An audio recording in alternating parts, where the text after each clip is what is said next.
Sneha steel and furniture centre Salgare. आमच्याकडे steel भांडी, संसार उपयोगी साहित्य, sofa set, furniture, cooler, dining table, आटा चक्की व इतर साहित्यांचे एकमेव ठिकाण एक, व्हरायटी अनेक। आता शुभ मुहूर्ताची सुरुवात सलगरेतील स्नेहा स्टील मधील खरेदीनेच।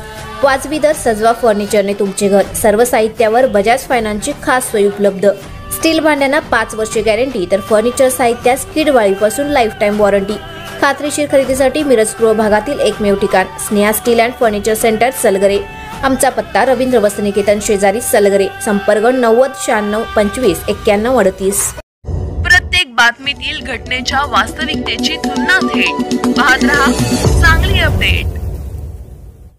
मिरज तालुक्यातील बेळंकी येथे गेल्या 1.5 महिन्यापासून गटारीच्या प्रश्नाबाबत त्रस्त असलेल्या प्रभाग क्रमांक 2 मधील संतप्त ग्रामस्थांनी आज बुधवारी सकाळी 11 वाजता अखेर गटारीला रांगोळी काढून हार घालून बेळंकी ग्रामपंचायत कारभाराचा सन्मान केला। याबाबत अधिक माहिती अशी की मिरज तालुक्यातील बेळंकी येथील प्रभाग क्रमांक 2 मध्ये गेल्या 1.5 महिन्यापासून गटार फुटून या गटारीचे पाणी रस्त्याने वाहू लागले आहे। दुर्गंधयुक्त पाणी परिसरातून रस्त्याच्या कडेने ग्रामस्थांच्या घराकडून वाहत असल्याने नागरिकांना अनेक समस्यांना तोंड द्यावे लागत आहे। परिसरातील लहान मुले व ग्रामस्थ आजारी पडत असून ढास व अन्य रोगराईमुळे हे ग्रामस्थ त्रस्त झाले होते। अनेकदा ग्रामपंचायतीकडे विनवणी करून देखील या घटनेची फारशी गांभीर्याने दखल घेतली गेली नाही। यामुळे आज अखेर ग्रामपंचायतीच्या या आदर्श कारभाराचा सन्मान करण्याचे ग्रामस्थांनी ठरवले। फुटलेल्या गटारीभोवती रांगोळी काढून स्वच्छ ग्रामपंचायत कारभार असं लिहून गटारीला पुष्पहार घालून ग्रामपंचायत कारभाराचा सन्मान करण्यात आला। किमान या घटनेची लाज वाटून तरी ग्रामपंचायतीने याकडे गांभीर्याने लक्ष द्यावे अशी मागणी करण्यात आली आणि त्या गावातील प्रत्येक अशा समस्याविषयी आवाज उठवून जन आंदोलन उभारू असा इशारा यावेळी देण्यात आला आहे। नमस्कार, मी बेळंकीचा एक नागरिक म्हणून गेले वार्ड क्रमांक 2 मध्ये गेले महिनाभर झालं गटारीचा प्रॉब्लेम चालू असल्यामुळे ग्रामपंचायतीला वारंवार पाठपुरावा करून सकट तिथली कामे कुठलीच होईना झाले।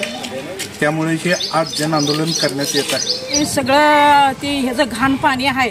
पोरं आजारी पडले, ती आमची शाळेला सुद्धा अजून 2-3 दिवस झाले गेली नाही आणि आज शाळेला मुलगीला नातीला आज घालवले। आजारी होऊन ती दात चावून सगळं पोरं आजारी पडतात, आम्ही आजारी पडते। दारात पाणी आहे, गटार काढलेलं तसंच आहे, त्याला काय सुद्धा इलाज केलेला नाही आणि तुम्ही इलाज करत नाही असं म्हणताना ही आम्ही आज सगळं हार घालून विनंती करतो तुम्हाला एवढं काम करून घ्या। आता 2 महिने झालं आहे, 2 महिने झालं त्रास आहे। इथं 2 महिने झालं दारात किराणचं दुकान आहे, स्टेशनरी जरा दुकान ते जरा घातलेलं आहे, तिथं पाणी येते, गिराक नाही, काही नाही। पोरं येतात त्या पाण्यात पडते, ती आजारी पडतात। शेजारची पोरं पण आजारी पडतात, आमची पोरं आजारी पडतात। जात सुद्धा नाही शाळेला, नुसतं चावतंय, डास चावतंय, ही चावतंय, ती चावतंय म्हणून अंग सगळं खाजवतात। काय करायचं, दवाखान्याला पैसे घालायचं काय, हे गटार बघायचं आम्ही।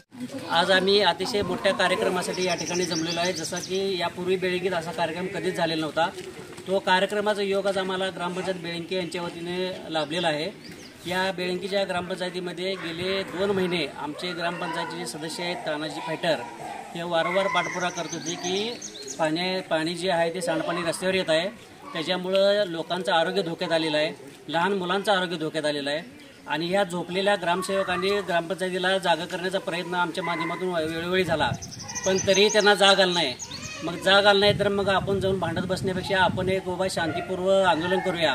या आंदोलनाचाच एक भाग म्हणून आज आम्ही गटरीला हार घालून त्याची एक आरती केलेली आहे की तुझं बाबा चांगली देखरेख व्हावी, तुझ्या माध्यमातून चांगलं आरोग्य लोकांना या लाभावं, लोकांचं कुठलंही तुझ्या माध्यमातून नुकसान होऊ नये, ह्याची कृपा आमच्या ग्रामपंचायत जरी सुचलं नाही तुला तर सुचू दे म्हणून आम्ही हार घालून या ठिकाणी त्याचं पूजन केलेलं आहे।